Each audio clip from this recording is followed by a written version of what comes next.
All right, here we go with a fresh edition of Weather for Weather Geeks. This is the edition for Wednesday, the 15th day of March. Beware the Ides of March.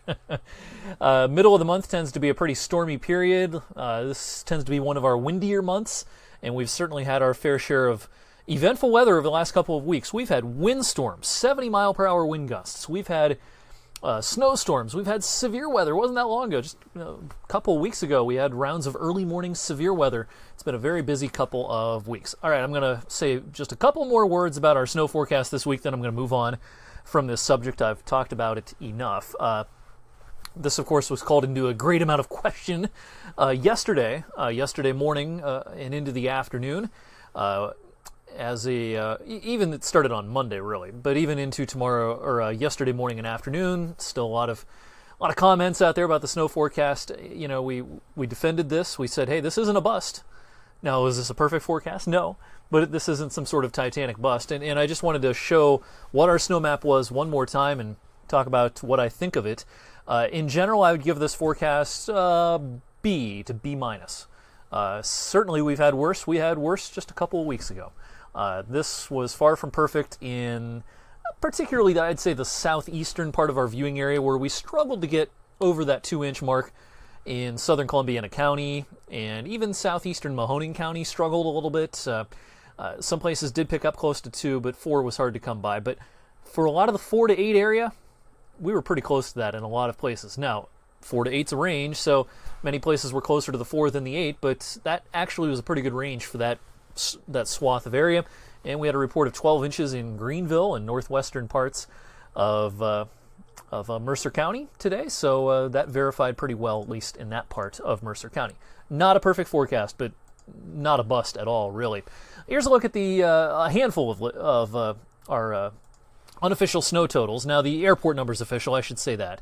48-hour snow totals at the airport, 8.5 inches, pretty similar Warren over towards Lake Milton. That stretch kind of in the, I would say if you drew diagonally from roughly Lake Milton up through Warren, Vienna, Cortland, and then heading up towards Greenville, that's the area that our forecast verified with the most accuracy. We were in the ballpark in a lot of other places, but that was the kind of the zone that we did the best on as far as the forecast goes. Boy, just peanuts though compared to out east. Just amazing amounts of snow from eastern PA up through New York into New England. They had a couple of avalanches yesterday around Scranton, PA, in the northeastern part of the Keystone State. Not often you talk about avalanches, not in the Rocky Mountains. I mean, this is the Appalachian Mountains.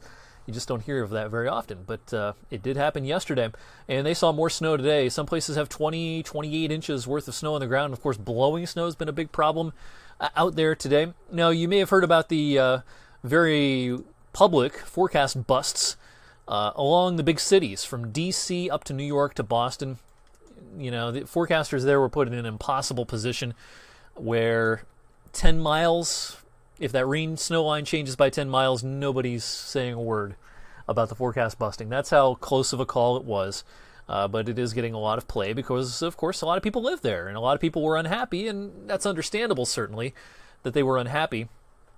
But some of the degree of the venom is quite a bit misplaced. It's not like the forecast was for 20 inches and you got 0. A lot of places got 6-7 inches of snow. It was still impactful, just not the crippling storm that it could have been. All right, I forgot to color in our boxes for this week. I apologize for that. But we started this string of colder than average temperatures at the end of last week, and we've continued ever since. And we're going to keep adding blue boxes to this through this weekend and probably into early next week. We might string together about 10 consecutive below average days. Pretty unheard of this winter. Our wind chills this evening are generally in the single digits. They're going to stay there all night tonight into tomorrow morning. It's cold out, and the wind certainly doesn't help matters at all. Now, our weather is going to improve some tomorrow afternoon. It's still going to be colder than average, but the sun is going to be out.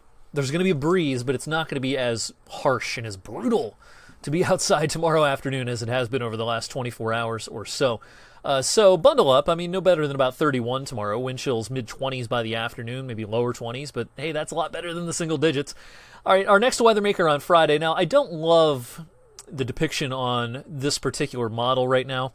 I think this is going to come in as snow and probably a little sooner than the model shows here. I think, you see 352 up here. I think this may come in closer to noon as a period of light snow, quickly changing over to some sort of mixed bag. I think there could be some sleet pellets at times on Friday. And then I think a cold rain is actually likely to take over as we go into the midday and especially the mid to late afternoon hours.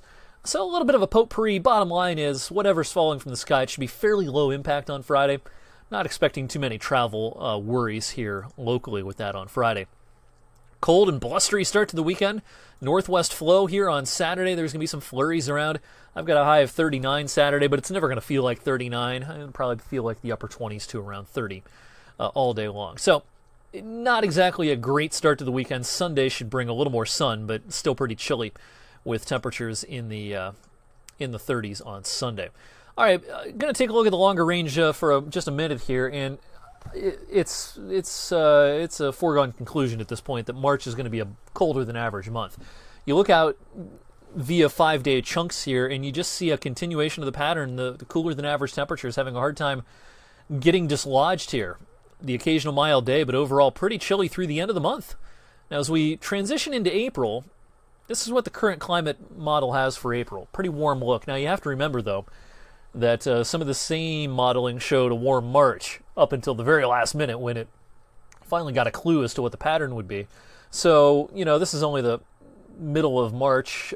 Climate modeling this far out for the next month has a very spotty record. Sometimes it does all right. This month it didn't do so good. So I would take this with a pretty large grain of salt. All right, before we go tonight, I wanted to share this. You may be aware of the fantastic, revolutionary new satellite that launched in November. It goes operational hopefully this summer. What we mean by operational is it'll be available to everyone. It'll be put into daily use. You're going to see me show it on TV once it's operational. Right now it's still in its kind of beta testing mode, if you will. Some of the imagery is available for meteorologists to look at, and it's just stunning. This is the biggest revolution in weather technology in my career, and I've been doing this for over 15 years now. It's like going from a TV from the 1970s, a box TV, maybe it's in black and white, to a stunning 72-inch HD TV. It's that kind of a leap forward, and this is just a small part of it. I mean, you just see the beautiful resolution. It's updated much more often. Usually our satellite imagery right now we get every 5 minutes. This is updated every minute. It's got lightning detection. It's got wildfire detection, all sorts of bells and whistles. I could go on for half an hour, all the features of this new satellite. But we are getting a sneak peek at what is to come, and it's going to be just fantastic. Can't wait to show you some of that stuff on the air, hopefully as early as May. We'll see. That's the earliest it may be operational, maybe later in the year, but I'm hoping for late this spring and into the summer. That is, it was called GOES-R when it launched, and now its official title is GOES 16. That's it for tonight's Weather for Weather Geeks. Thanks for watching, everyone. I'll see you tonight on 21 News at 11.